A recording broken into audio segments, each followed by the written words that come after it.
Hello students, आज हम अपना नया चैप्टर स्टार्ट करते हैं, दैट इज चैप्टर 2, जिसका नाम है न्यूट्रिशन इन एनिमल्स। आप सभी को पता है कि हम पिछला चैप्टर पढ़ के आए थे और उस चैप्टर में हमने पढ़ा था न्यूट्रिशन इन प्लांट्स, पादपों में पोषण। आज का जो हमारा चैप्टर है वो है न्यूट्रिशन इन एनिमल्स, जीवों में पोषण।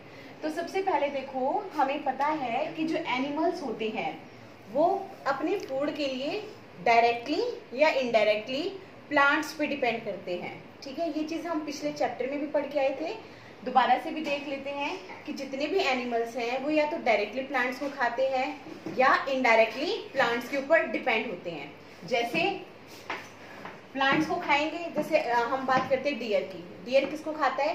प्लांट्स को खाता है। दैट मीन्स वो डायरेक्टली किस पे डिपेंड करता है? प्लांट्स पे। अब हम बात करते हैं लॉयन की। लॉयन किसको खाता है? डियर को। हिरन को खाता है। और हिरन किसको खाता है? प्लांट्स को। अगर प्लांट्स नहीं होंगे तो हिरन नहीं होंगे, और अगर हिरन नहीं होंगे तो लॉयन किसको खाएगा?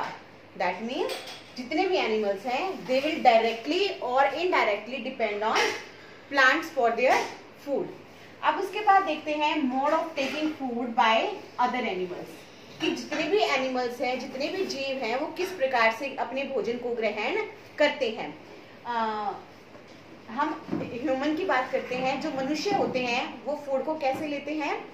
हम तो क्या करते हैं, फूड को पहले इनटेक करते हैं, फिर उसको च्यू किया जाता है, बॉडी में जाकर उसका डाइजेस्ट होता है, फिर बॉडी उसको यूज करती है। जो वेस्ट बच जाता है उसको बॉडी से बाहर रिमूव आउट कर दिया जाता है। लेकिन हर एक ऑर्गेनिज्म में मोड ऑफ टेकिंग फूड, खाना लेने का जो तरीका है वो अलग अलग होता है, सब में सेम नहीं होता। तो हम कुछ एनिमल्स के अंदर देखते हैं कि वो खाना किस प्रकार से लेते हैं। फर्स्ट ऑफ ऑल बी, जो मधुमक्खी होती है वो क्या करती है? फ्लावर्स के ऊपर बैठ जाती है और उस फ्लावर से सारे नेक्टर को, जो उस फूल का जितना भी रस होता है उस रस को चूस लेती है, सक कर लेती है।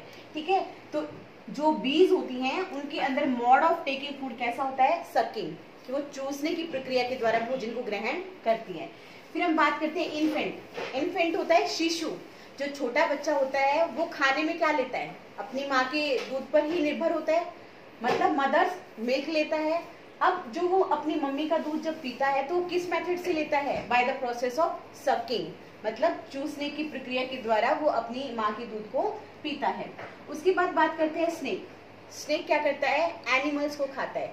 बट जैसे हम फूड को च्यू करते हैं, जो स्नेक है वो इस तरीके से कभी भी दूसरे एनिमल को च्यू नहीं करता, वो डायरेक्ट उसको स्वेलो करता है, दैट मीन्स निगल लेता है।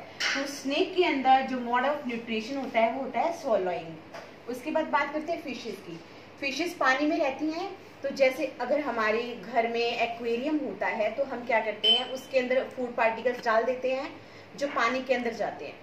फिर जो फिशेस होती हैं उसके चारों ओर वैसे क्या है? पानी है, तो वो उस पानी में से जो भी फूड प्रेजेंट है उसको क्या करती है? ले लेती है और फिल्टर करके उसको टेकअप कर लेती है। दैट मीन्स फिशेस क्या करती हैं?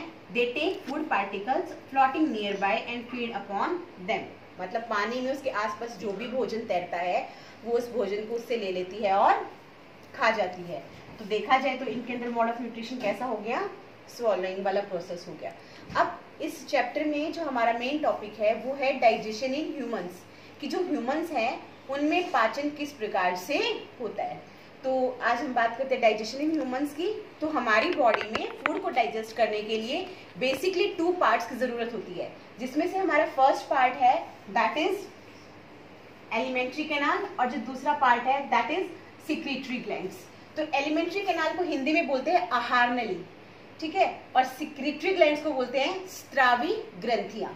तो सबसे पहले हम डिस्कस करते हैं एलिमेंट्री कैनाल के बारे में।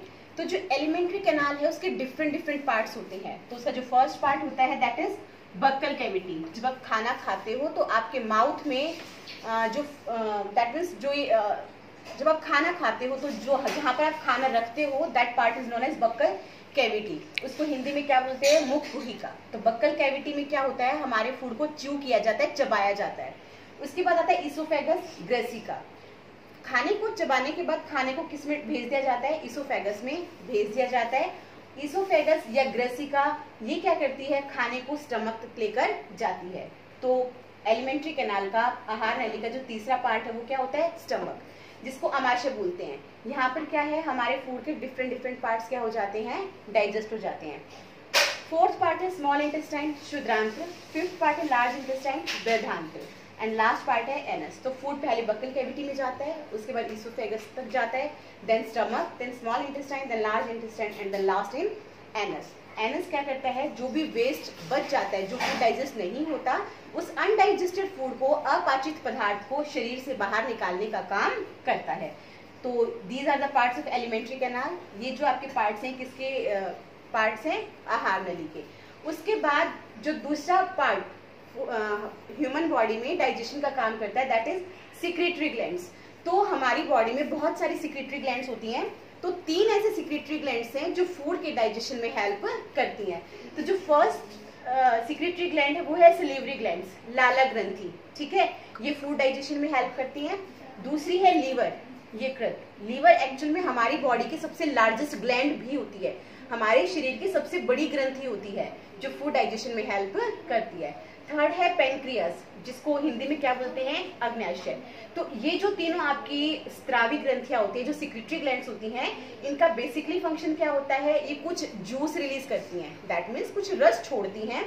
उन रस को क्या बोलते हैं, सिंपली डाइजेस्टिव जूस, जो खाने को पचाने में हेल्प करती है। तो इन तीनों से जो भी आपका जूस निकलता है, डाइजेस्टिव जूस, इनका मेन पर्पस ये होता है, मुख्य उद्देश्य ये होता है कि जो हम खाना खाते हैं उसके अंदर जितने भी न्यूट्रिएंट्स होते हैं, जितने पोषक तत्व होते हैं, वो सारे जटिल अवस्था में होते हैं, मतलब कॉम्प्लेक्स होते हैं।